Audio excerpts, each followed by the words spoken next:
Boy, there sure is a lot of frost around here this year. I wonder why that is.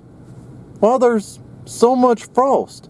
Do you know why that is, Dr. Jarvis? Well, Professor French, when we think about how frost forms, it's important to remember a few things about science.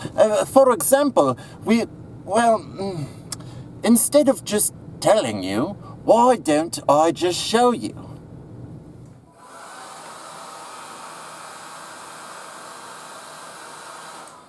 Now first, we must remember there are three primary phases of matter: solids, liquids, and gases. And all matter is composed of the 118 elements on the periodic table. Now solids, like this ice cube here, they're hard, they're solid, the atoms aren't moving very much and they have a distinct shape, whereas the liquid, which is what's melted from the ice cube here, is more it's fluid. The atoms are moving and it doesn't have a distinct shape, but it does have a distinct volume. And what about gases? Well, gases don't have a distinct shape or a distinct volume. They just expand to fill whatever container they're in.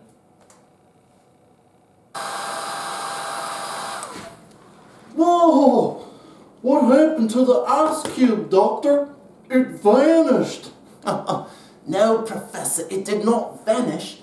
It melted, which is in fact the scientific term for when a solid phase transitions into a liquid.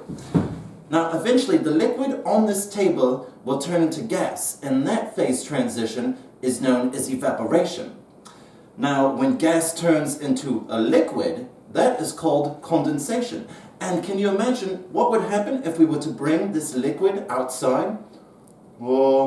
It'd freeze? That's right, Professor, it would freeze.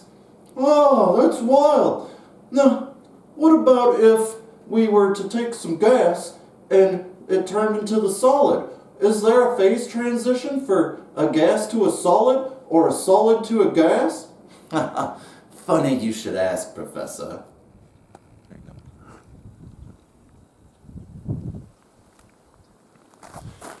Frost is formed through that very phase transition. Frost is water vapor, or water in gas form, that becomes solid.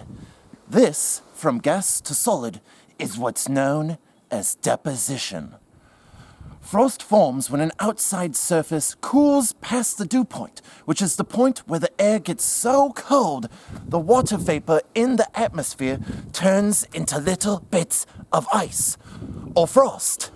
Boy, I guess you could say then that frost is like winter's version of morning dew. How right you are, Professor. That's incredible, Dr. Jarvis. But it sure seems like we get a lot of frost around here, though. Why is that? Well, frost is most common in low-lying areas. Warm air rises and cool air sinks, and that cool air is denser than warm air, which can sometimes mean that there are more water molecules in that air. As the cool, dense air collects in valleys, frost forms. Frost also mostly forms at nighttime when the air temperatures are much cooler. When the sun rises and warms the air around the frosted object, the frost melts quickly. So you're telling me that we're gonna have to wait out here until nighttime to see frost form right before our eyes? That's right, Professor. Well, then this professor is headed inside because it's cold as Charlie Brown out here. There are even different types of frost. For example, frost can form via radiation when the water vapor in the air near a really cold object becomes solid.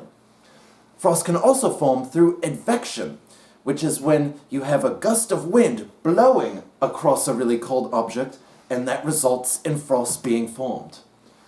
Rime is another type of frost that forms when fog gathers in areas where the temperatures are below freezing.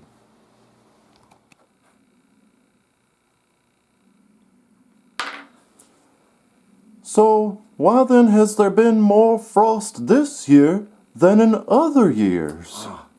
Well, Professor, you must remember, frost formation is largely dependent on there being moisture in the atmosphere.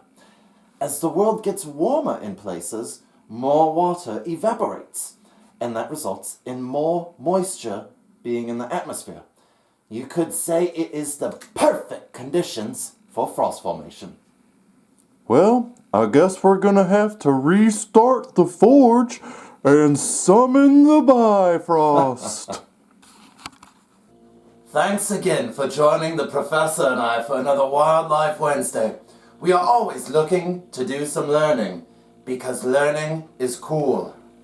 And don't you forget it.